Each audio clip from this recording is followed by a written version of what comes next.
Assalamualaikum warahmatullahi wabarakatuh. Waalaikumsalam. Alhamdulillah alladzi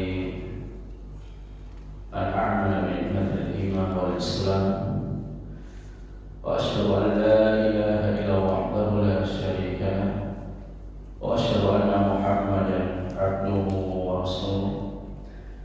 Allahumma salli wa sallim wa barik wa an'im ala nabiyyina Muhammad wa ala alihi wa ashabihi wa man istana bi sunnatihi ila yaumiddin, amma ba'd. Allahumma fa'alna bima 'allamtana wa 'allimna ma yanfa'una wa zidna 'ilman nafi'a. Khadir Islam azanillahu wa iyyakum. Insyaallah pada kesempatan pagi yang berbahagia ini kita akan melanjutkan kembali kajian kita setiap hari Jumat pada salatul Fajr. Kita mengkaji daripada kitab tafsir yang Taisir Karimur Rahman karya Syekh Sa'di rahimahullah, di mana kita sampai pada surat Al-Insyiqaq. Al-Insyiqaq ini artinya apa? Terbelah. Jadi para ulama bersepakat terkait tentang surat Al-Insyiqaq ini, di antara asbab nuzulnya adalah membantah pemikiran-pemikiran orang-orang musyrik.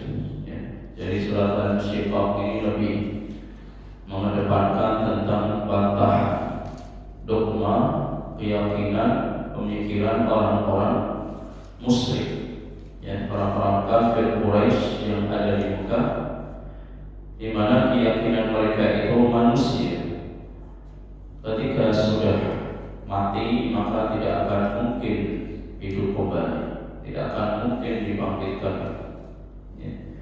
Jadi mereka jelas tidak meyakini tentang adanya apa yang terjadi di akhir zaman dengan adanya hari kiamat, yaumul ba'ats, hari kebangkitan, dan yaumul hasyr, hari dikumpulkan. Sehingga Allah Subhanahu wa ta'ala menurunkan surat Al-Insyiqaq ini, salah satu tujuannya adalah membantah pemikiran-pemikiran orang-orang kafir Quraisy, di mana Allah Subhanahu wa ta'ala mengawali dalam surat Al-Insyiqaq ini adalah idzas samaa'u insyaqqat. Jadi apabila langit itu terbelah. Bagaimana penjelasan dari para ulama? Syekh Sa'di rahimahullah dalam ayat ini, dalam ayat yang pertama beliau menyampaikan, dan juga ayat yang kedua sekaligus, yaqulu ta'ala mabniyan lima yakunu fi yaumil qiyamah min taghayyuril ijrabil 'idham. Jadi Allah Subhanahu wa ta'ala menjelaskan apa yang akan terjadi pada hari kiamat itu akan mengumpulkan kembali, menghidupkan kembali manusia yang sudah mati, tulang yang sudah terpisah dengan daging itu akan dikumpulkan kembali, kemudian dibangkitkan.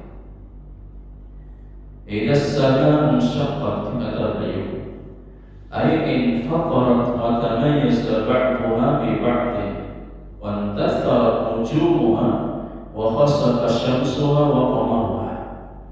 Jadi apabila langit itu terbelah, maka akan terpisah satu dengan yang lain. Kemudian bintang-bintang pun juga bertebaran, akan berjatuhan atau akan satu dengan yang lainnya itu akan berbentuk. Wa khasafa syamsu wa qamaruha. Begitu juga akan terjadi gerhana, atau akan terjadi huru hara. Jadi terbentuknya antara bintang dengan bintang, kemudian matahari dan juga bulan.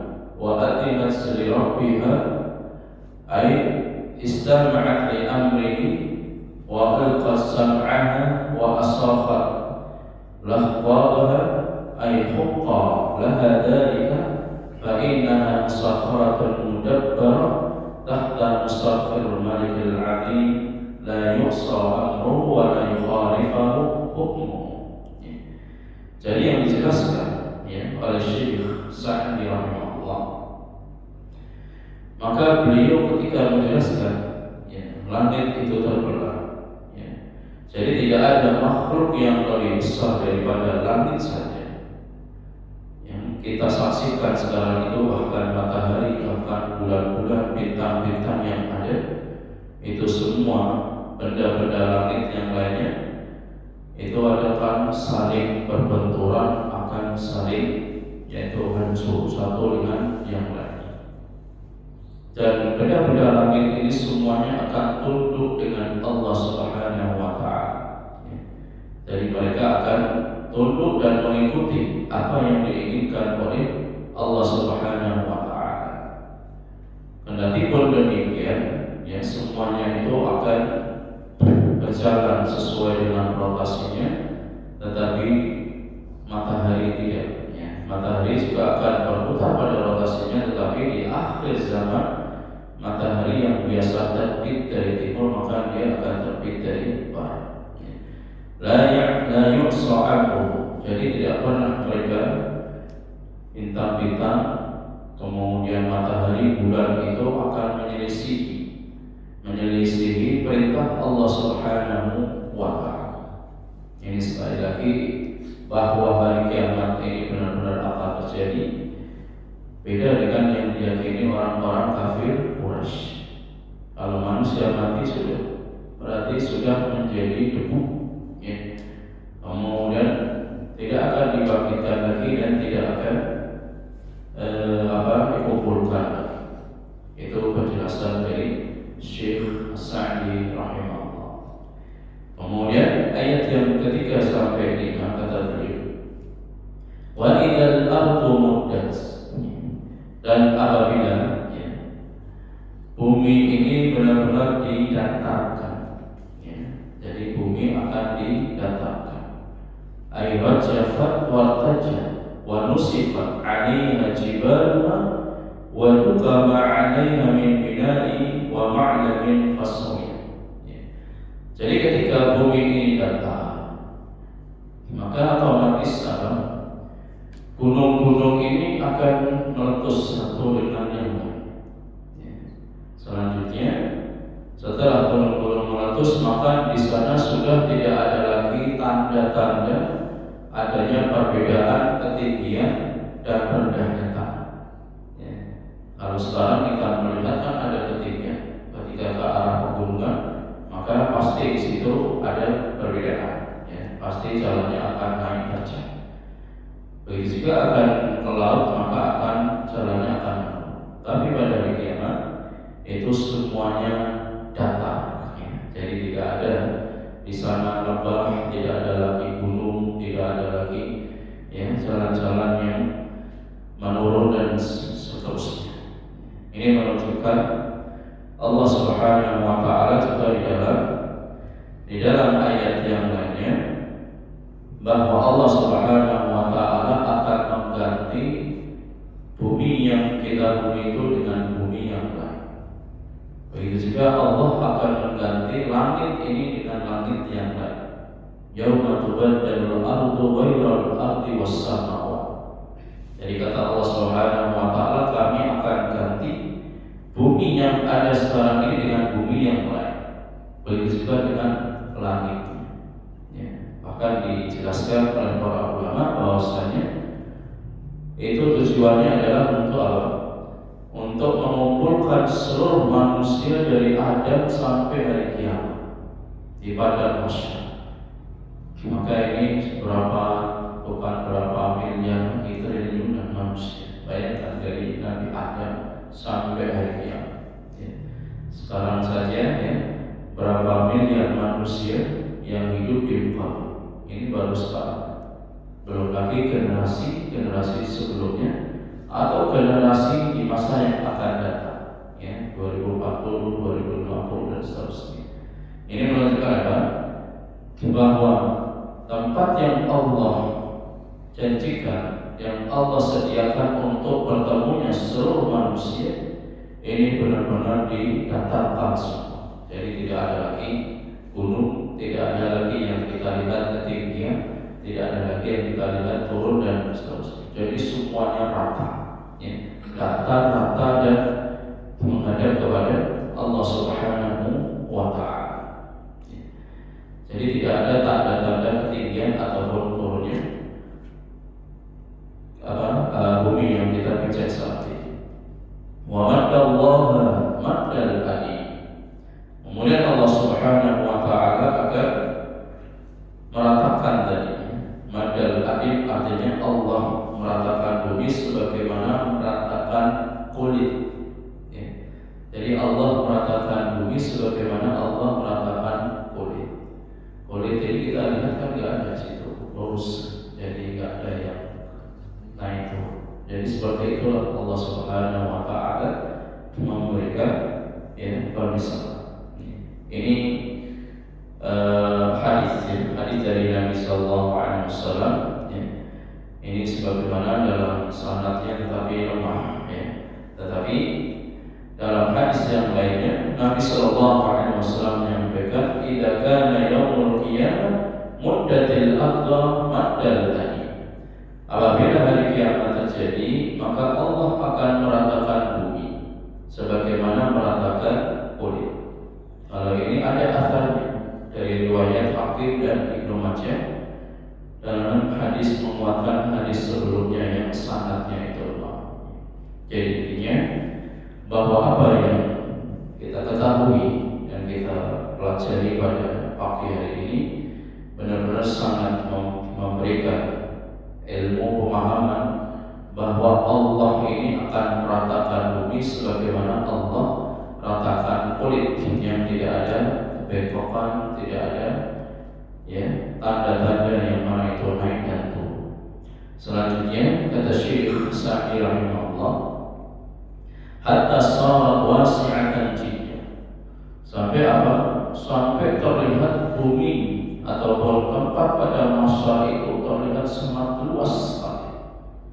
Bagaimana tidak? Untuk mengumpulkan manusia dari Adam sampai hari kiamat yang jumlahnya banyak, itu kan butuh tempat yang luas. Jangankan ini, kalau kita perhatikan, ketika jamaah haji wukuf di Arafah saja, itu seluruh bukit-bukit itu warnanya putih. Padahal warnanya bukan putih. Kenapa? Karena saking penuhnya diisi oleh jamaah haji yang memakai kain ihram. Itu sampai ketinggian di puncak bukit, kemudian dihamparkan lagi di bawahnya. Itu kalau kita memperhatikan, ketika jamaah haji wukuf di Arafah ya kurang lebih seperti itu. Cuman bedanya kalau wukuf di Arafah ini kan mereka ada yang naik di bukit-bukit di gunung, di Jabal Rahmah. Tetapi kalau pada masyarakat ini rata bedanya, jadi tidak ada perbedaan ketinggian. Kemudian kata Syekh Sa'di rahimahullah, "Isla'ahlul mawqif ala kathrati." Jadi orang-orang mereka yang ketika berdiri, jadi kelihatan sangat banyak sekali.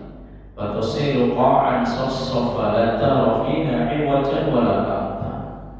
Jadi kalian akan memperhatikan mereka itu safsafa. Jadi di dalam ayat yang lainnya wajah rabbuka wal malaku saffan saffa. Ketika Allah datang, pada ini adalah salah satu penetapan bahwa Allah itu punya sifat fi'liyah yang bernama maji. Jadi Allah akan datang pada hari kiamat, kemudian malaikat ini akan berdiri bersosok, kemudian manusia pun juga berdiri semuanya di sini. Ini bagaimana hari yang sangat menegangkan, hari yang sangat dahsyat, sehingga manusia melihat fiha la iwajan wa la amta. Tidak ada di situ akan dilihat oleh manusia yang bengkok ataupun yang kasar. Wa alqas ma fiha minal amwati wal qulus. Kemudian akan dikeluarkan semua ya dari perut bumi, termasuk orang-orang yang sudah meninggal dunia. Itu akan dikeluarkan oleh Allah Subhanahu wa Ta'ala. Ya. Ini menunjukkan bahwasanya kekuasaan Allah Subhanahu wa Ta'ala akan diperlihatkan oleh seluruh manusia. Ya. Bumi yang pada saat ini mengandung berbagai macam benda, ya. Ada timah, ada minyak, ya. Ada nikel, kemudian ya ada beberapa barang-barang tambang yang lainnya, itu akan dimuntahkan, ya. Jadi akan keluar semuanya. Begitu juga dengan tulang belulang dan mayat-mayat yang berada di dalam tanah, ya. Itu akan dikeluarkan oleh bumi. Seluruh perut bumi akan keluar, termasuk mayat-mayat dan juga yang sudah tinggal tulang-tulang.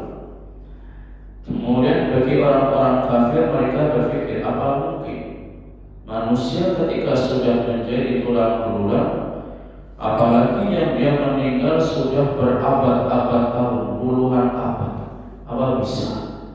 Kemudian bagi Allah Subhanahu wa Ta'ala, dalam hadis yang lain Nabi Sallallahu Alaihi Wasallam menyampaikan, setelah terjadinya kiamat, ya, kemudian ditiuplah sangkakala, ya.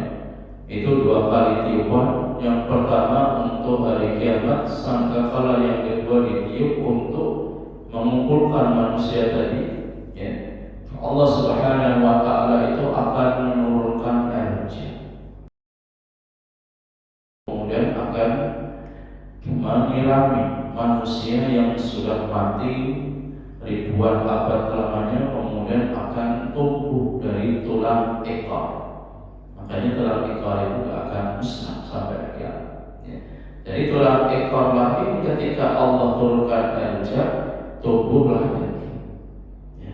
Jadi tumbuhlah daging, kemudian setelah kembali daging dengan tulang, Allah turunkan lagi ruh.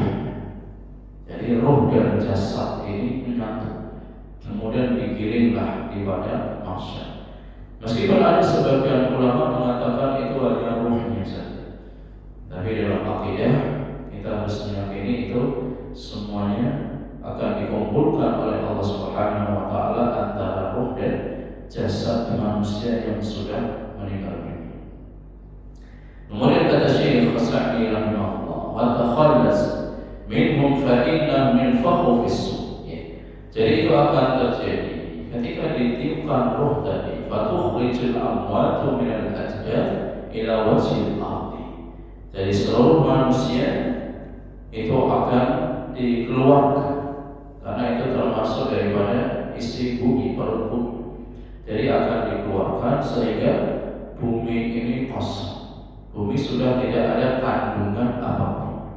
Jadi bumi ini seperti benda-benda yang lain. Jadi sudah tidak ada lagi yang dikandung oleh bumi pada saat itu, ya. Ini menunjukkan Allah Subhanahu wa Ta'ala Maha kuasa atas segala sesuatu. Kemudian hatta takuna kal istiwa'ul 'azim yushahidul khalq wa yatahassaruna 'ala ma fihi yatanafasun wa adinat li rabbiha wa huqqat. Sampai benar-benar kita memperhatikan, ya, seluruh apa yang ada di perut bumi akan dikeluarkan. Kemudian, ya, tulang belulang pun termasuk akan dikeluarkan, dan manusia akan menyaksikan langsung pada hari itu, ya. Dan Allah Subhanahu wa Ta'ala akan memperhatikan apa yang mereka lakukan selama hidup di dunia. Wa adina li rabbiha wa huqqat, dan patuh kepada Tuhannya dan sudah semestinya, ya, bumi akan patuh dengan apa yang diperintahkan oleh Allah Subhanahu wa Ta'ala. Kemudian di ayat yang ke-6 kata Allah Subhanahu wa Ta'ala, ya ayyuhal insanu innaka kadihun ila rabbika kadhan famulaqi. Wahai manusia, sesungguhnya kamu telah bekerja keras menuju Tuhanmu, maka kamu akan menemuinya. Jadi apa yang dilakukan manusia di dunia itu akan dijumpai. Jadi maksudnya apa yang dilakukan manusia, baik berupa amal saleh, berupa dosa, maksiat, itu akan ditemukan, akan dihadapkan dengan si pelakunya. Sebagaimana Syekh As-Sa'di rahimahullah, beliau menjelaskan, innaka sa'in ila Allah wa 'amilun bi awamirihi wa nawahi. Jadi apa yang diusahakan manusia di dunia dari perbuatan, amal perbuatannya, ya, apa yang diperintahkan, apa yang dilarangnya, wa mutaqarribun ilaihi, dan apa yang menjadi pendekatan diri kepadanya, imma bil khair wa imma bis syarr. Baik yang dilakukan adalah amalan-amalan yang baik atau amalan-amalan yang buruk, pasti akan dikembalikannya, akan ditampakkan kepada pelakunya. Tsumma tulaqi Allah yaumal qiyamah fala ta'damu minhu juz'an bil fadli awil 'adli, bil fadli in kunta sa'idan wa bil 'uqubati in kunta syaqiyyan. Jadi ini ibarat sangat bagus dari Syekh Sa'di rahimahullah. Kemudian setelah manusia berkumpul di padang mahsyar, bertemu dengan Allah Subhanahu wa taala pada hari kiamat, fala ta'damu minhu juz'an, maka tidak ada sesuatu yang terlalaikan, tidak nampak bil fadli awil adli, dengan apa yang dilakukan, amalan-amalan yang sholih itu dengan adanya keutamaan atau dengan keadilan yang Allah berikan dalam menghukumi manusia.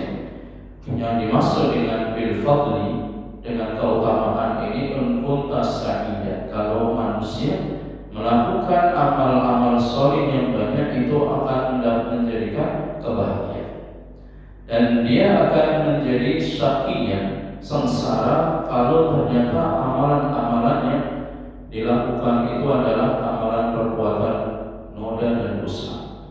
Jadi banyak dosanya, banyak perbuatan-perbuatan yang menimpa, maka ini termasuk orang-orang yang syaqiyah, orang yang sengsara. Itu artinya seluruh manusia itu akan berusaha. Jadi sekarang ini kita sedang berusaha menuju kehadiran Allah Subhanahu wa taala, dan itu akan dipertemukan. Jadi gak ada istilahnya sia-sia. Jadi meskipun kita hadir kajian tafsir ini atau sambil ngantuk ini, tidak ada sia-sia. Ngantuk gak apa-apa, yang penting gak ada sia-sia, karena akan dipertemukan lagi nanti. Jadi pada hari kiamat itu akan dipertemukan amalannya. Jadi sudah dari rumah itu berpahala. Jadi dihitung itu rodanya berputar berapa kali, bisa sholat berjamaah, bisa hadir kajian, itu akan dipertemukan amalan-amalan. Kenapa? Karena manusia itu innaka kadihun ila rabbika, jadi sedang berusaha menuju kehadirat Allah. Jadi tidak ada sia-sia. Jadi meskipun berbeda dengan apa yang kita kaji, kalau pas menjelang iftar semangat, karena sebentar lagi berbuka. Tapi ketika ini justru ujiannya di sini, sudah ngantuk, tidak ada yang akan kita nikmati, maka di situ benar-benar Allah menguji kita di sini. Jadi ini insya Allah. Karena al-jazaa min jinsil amal. Jadi ujian itu, balasan itu sesuai dengan ujian yang kita hadapi. Kalau ujiannya berat, kajian berat ini insya Allah pahalanya dari besar. Tapi kalau kajian yang sangat menyenangkan dengan manusia, karena sebentar lagi itu akan berpahala.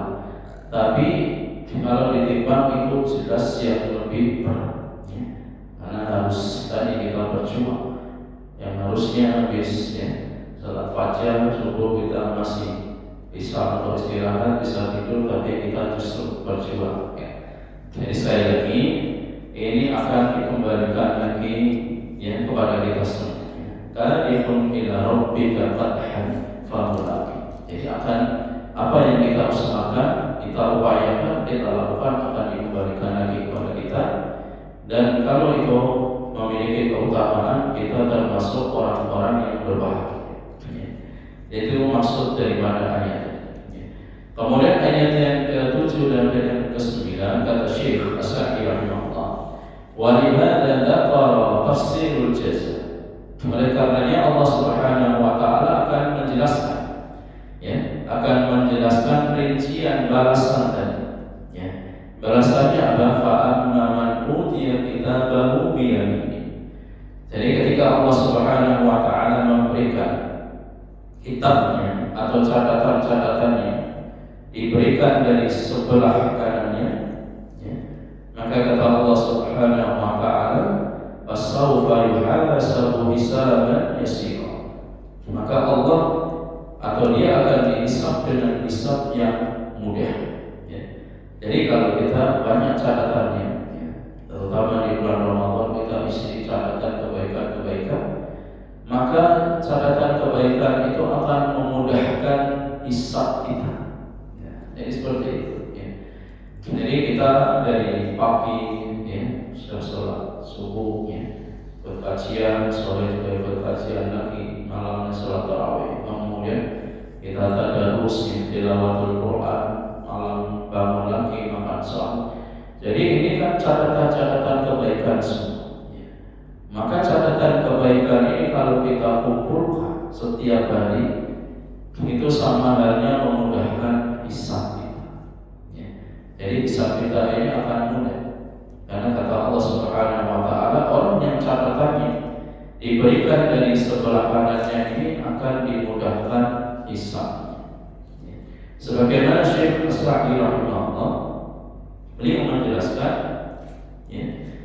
wa hum ahlus sa'adah, itulah orang-orang yang akan bahagia ketika catatannya itu diberikan di sebelah kanan. Fasawfa yuhasabu hisaban yasira wal 'abdul yasir Allah, itu akan ditampakkan dan mudah bagi Allah. Fa yuqarriruhu Allahu bi dhunubihi hatta idza dhanna al-'abdu annahu qad hada qala Allah ta'ala inni qad istaghfartuhu 'alaika fid dunya wa ana asturha laka al-yawm. Jadi kata Syekh As-Sa'di rahimahullah, apa yang kita lakukan manusia akan ditampakkan kembali oleh Allah Subhanahu wa taala, fa yuqarriruhu Allah bi dhunubi, dan Allah menetapkan dengan dosa-dosa itu Allah catat. Sampai manusia itu mengira annahu qad, wah celaka ini. Ternyata amalan-amalan keburukan itu lebih banyak daripada amalan-amalan kebaikan. Wah, ini alamat sengsara. Kemudian Allah katakan, inni qad satartuha 'alaika fid dunya. Wahai Bani Adam, aku sudah menutupi dosa-dosamu di dunia. Wa ana asturtuha lakal yawm, dan aku akan tutup lagi dosa kalian itu pada hari ini.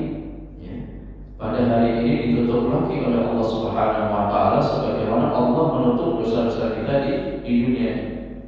Jadi banyak sebenarnya dosa kita, cuma Allah tutup.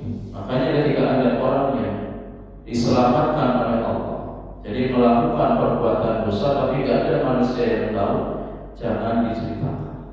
Kenapa? Karena Allah sudah menutup kita dengan perbuatan dosa tadi. Lebih baik berbanyak istighfar, bertobat kepada Allah. Jangan malah diceritakan. Jadi diceritakan semalam misalkan, Jadi semalam pas, kemudian mati lampu, ngambil santer punya tetangganya, mau minjem tapi gak ada orang. Kemudian ketika gak ada orang, yang bisa jadi santer itu langsung langsung dimasukkan ke dalam rumahnya, mungkin bisa dimiliki. Itu istilahnya mengambil hak ataupun kosong. Atau pas di masjid, mati lampu, ada sandal yang penting bisa dipakai. Ketika berangkat sandal jepit, pulang bawa sandal eker misalkan. Nah ini, jadi ketika kita kosong, kan sebenarnya Allah ini sudah menutup kita. Tapi kalau kita sebagai orang beriman, memang kita harus membalikan lagi. Ini contoh-contoh yang konkret yang Allah ini menutup dosa kita, aib kita. Meskipun besok itu kita kembalikan lagi. Kalau ada yang merasa kehilangan, ya kita kembalikan, kita menutup. Ya. Jadi bukan terus malah kita ini bangga misalkan ada orang yang sudah hijrah. Jadi sudah hijrah ini dia melakukan seluruh dosa yang dilakukan manusia sudah dilakukan semua. Tapi setelah hijrah malah dia bangga. Kamu baru melakukan ini belum seberapa dengan apa yang sudah saya lakukan. Sudah ceritakan saya pernah ini. Itu tidak perlu. Jadi tidak perlu kita ini menceritakan apa yang sudah kita lakukan sebelum hijrah karena Allah menutup aib kita. Ya. Dan ini pada hari kiamat Allah tutup aib kita, dosa kita. Ya. Kemudian kata Allah Subhanahu wa taala wa yanqalibu ila ahlihi, ya. Kemudian dia akan dikembalikan, ya. Kata Allah Subhanahu wa taala manusia akan dikembalikan lagi ila ahlihi, ya. Ila ahlihi kepada keluarganya ataupun kepada orang-orang yang beriman, ya. Karena kalau keluarga diartikan keluarga, kalau keluarga itu ada yang beriman, ada yang kafir. Ini jelas tidak akan ketemu. Yang dimaksud dengan keluarga di sini sama-sama yang beriman, beramal saleh. Adapun orang-orang yang beriman, dia akan dihisab dengan hisab yang ringan. Ya. Jadi kita termasuk, insyaallah, ya. Beriman, beramal saleh itu hisabnya mudah. Ya. Allah Subhanahu wa taala akan menampakkan dosa-dosanya yang pernah dilakukan dan dimaafkan. Jadi misalkan ini catatan kita, ini catatanmu, nilai rapatmu merah semua di bawah KKM, ya. Kalau enggak 3, 4, 5 nilainya jeblok. Jadi semua ditampakkan oleh Allah. Tapi Allah Subhanahu wa taala punya rahmat. Sehingga Allah Subhanahu wa taala itu akan menutup lagi. Jadi cukup manusia yang mengetahui, setelah itu Allah tutup lagi. Kemudian Allah Subhanahu wa taala akan menerima catatan-catatan kebaikan, catatan-catatan shalih. Selanjutnya Allah dikembalikan kepada keluarga, kepada anak istrinya yang beriman dan beramal shalih. Itu maksud daripada wa yanqalibu ila ahlihi masrurun fil jannah, kata Syekh Sa'di. Jadi akan dikembalikan di surga. Karena surga ini kan syaratnya dia beriman, beramal shalih, ya. Sebagaimana dalam surah Al-Asr, ya. Ilal ladzina amanu wa 'amilus shalihat wa tawassaw bil haqqi wa tawassaw bis sabr. Jadi ini yang akan dikembalikan oleh Allah Subhanahu wa taala kepada keluarga mereka. Li'annahu qad naja minal 'adzab wa faza bis thawab. Karena manusia ini akan sukses, ya. Jadi akan selamat dari azab Allah. Kemudian ia akan mendapatkan thawabnya, pahala dari Allah Subhanahu wa taala, ya. Jadi ini yang bisa kita sampaikan 10 ayat itu, ya. Karena sudah pada redup semuanya. Jadi kalau sebenarnya kita ingin bagi 2 sampai ayat 13, tapi melihat kemanusiaannya, kondisi yang sudah 5 waktu semua. Jadi sebenarnya sama. Saya juga biasa kalau pagi istirahat atau persiapan ke sekolah, tapi kita berusaha, ya. Jadi meskipun kita ini berat, mata kita ngantuk, tapi insyaallah sekali lagi tidak ada kata sia-sia yang kita lakukan. Itu semuanya akan dicatat oleh Allah, ya. Jadi semakin kita banyak melakukan catatan-catatan kebaikan, akan memudahkan hisab kita. Jadi seperti itu, ya. Artinya kita harus muhasabah di bulan Ramadan untuk kita biasakan nanti setelah keluar daripada bulan Ramadan. Naktafi bihadzal qadar li kafaratil majlis. Subhanallah wa bihamdika asyhadu an la ilaha illa anta astaghfiruka wa atubu ilaik. Assalamualaikum warahmatullahi wabarakatuh.